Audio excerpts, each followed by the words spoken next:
Hey, what's up guys, Lukey here with another weapon analysis for you guys today. Today, I'm going to be talking about the scout primary, the backscatter. Now, I'll be honest, when the backscatter was first added to the game, I thought nothing of it. I played with it for probably like 2 lives on a Hightower server, and then I immediately reverted back to the scattergun without giving it a real chance. Hightower was probably the worst map I could have tested it out on too, since there's not a lot of flanking going on, it's super open. But after I consulted others and played with it for several hours in casual and competitive play, I'm here to express my thoughts on the weapon.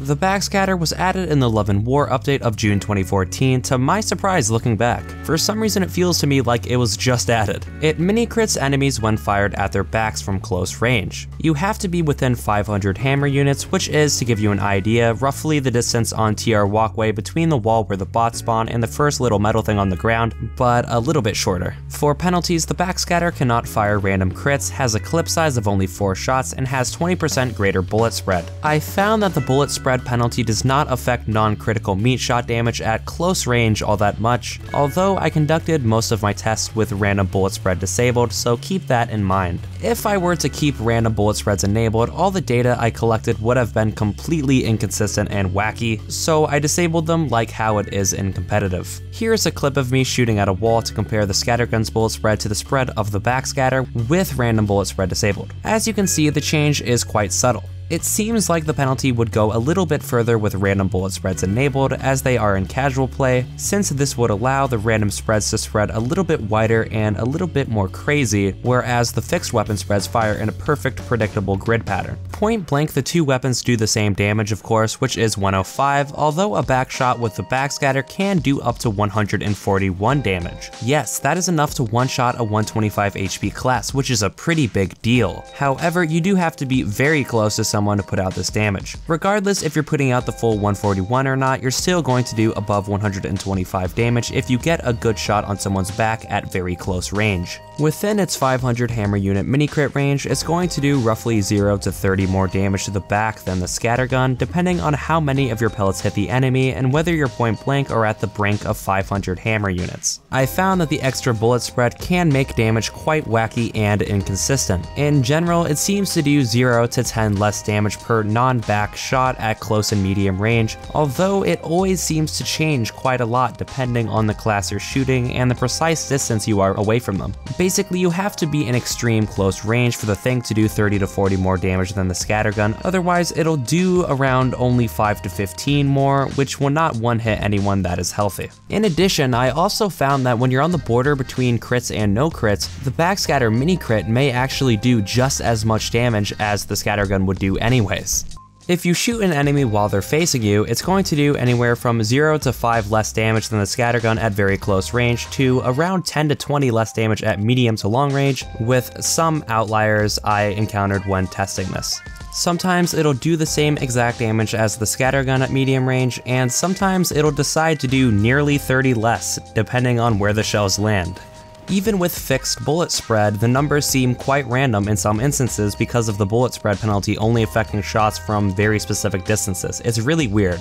It is a mathematical headache, especially because there's 2 variables you have to compensate for the mini crits and the bullet spread, but the general rule of thumb of the backscatter is about 15 to 40 extra damage at close range when shooting people's backs, and around 5 to 20 less damage at medium to long range when shooting the chest or from outside the 500 hammer unit mini crit range. Now that I've probably bored you to death with the nitty gritty, let's move into strategy.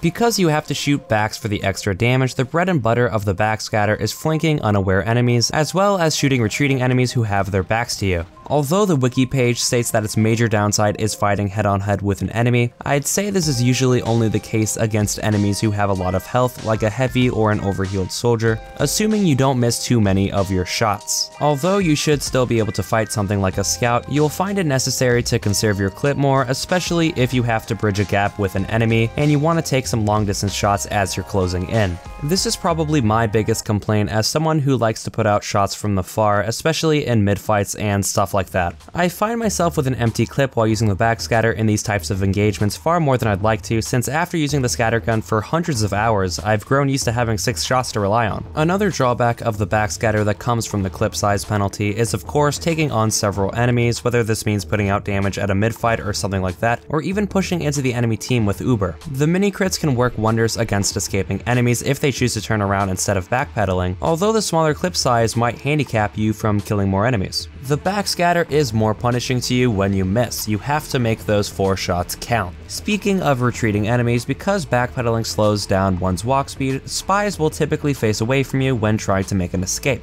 This makes the backscatter fantastic for dealing with them. The mini crit icon can serve as a little tracker, allowing you to see where a spy is going with ease. If you trigger a Deadringer spy's feign by hitting them with a mini crit, the icon will move along with them, allowing you to see if they've actually died and to easily track where they're headed. In addition to the icon helping, the mini crit damage will be devastating. If you see a spy right in front of you going for a stab on a teammate, for instance, you can one-shot kill them as opposed to shooting them twice with the scattergun. Needing to only shoot a spy once instead of twice may be the difference between life and death for a teammate of yours in some situations. To generalize, the stock scattergun is the all-around reliable choice, good for all your scout needs, while the backscatter is specialized for a certain thing, making it more of a situational weapon. It comes down to how important the clip size of the stock scattergun is to you, and also how important consistent damage at medium range is to you as well. As I said, you'll probably find that the damage spread penalty affects casual a bit more, since it might make random bullet spread a little bit wackier than it already is. Playing with it in both casual and a competitive setting, I felt that the bullet spread penalty did take a toll on damage I'd put out when engaging enemies head-on-head from longer distances. When flanking enemies, the backscatter can do better than the scattergun, but for everything else, it's just a scattergun that has 4 shots and does inconsistent damage at medium range. If you find that 4 shots are plenty for you, the backscatter is a great choice. Also, if you train with it, you'll probably grow accustomed to having only 4 shots and become better at managing them. You'll still be at a slight disadvantage when it comes to fighting several enemies head-on, but you'll be able to work with what you got better. I think the backscatter is solid where it is now, and it should not be touched. It's in the perfect place where it's a nice alternative to the scattergun that is a little bit more situational, shining in some moments while not being an all-around direct upgrade. The choice between the 2 weapons is based on preference and the situation at hand. You may find the backscatter better for some maps versus others, depending on flank routes and where and how you like to take your fights. If you, like me, never gave the backscatter a chance, I urge you to try it out a bit. You may like it. After playing with it for several hours across several days in both a casual and competitive setting, I decided that I'm going to return to the scattergun for most of my playing, while dabbling with the backscatter in situations where I think I can utilize those mini crits. I'm attracted to the scattergun for its versatility and its simplicity, although I must admit the backscatter can be a solid choice. Let me know down in the comments what you think about the backscatter, whether you agree with me and think it stands in a good place right now, or if you think it should be changed in some way. Subscribe for more content like this in the future, and also feel free to check out my other weapon videos like this one. Also, you can follow me on Twitter if you want to be filled in on how video stuff is going behind the scenes. Link to that in the description as always. With all that being said, have an awesome rest of your day or night, and peace out.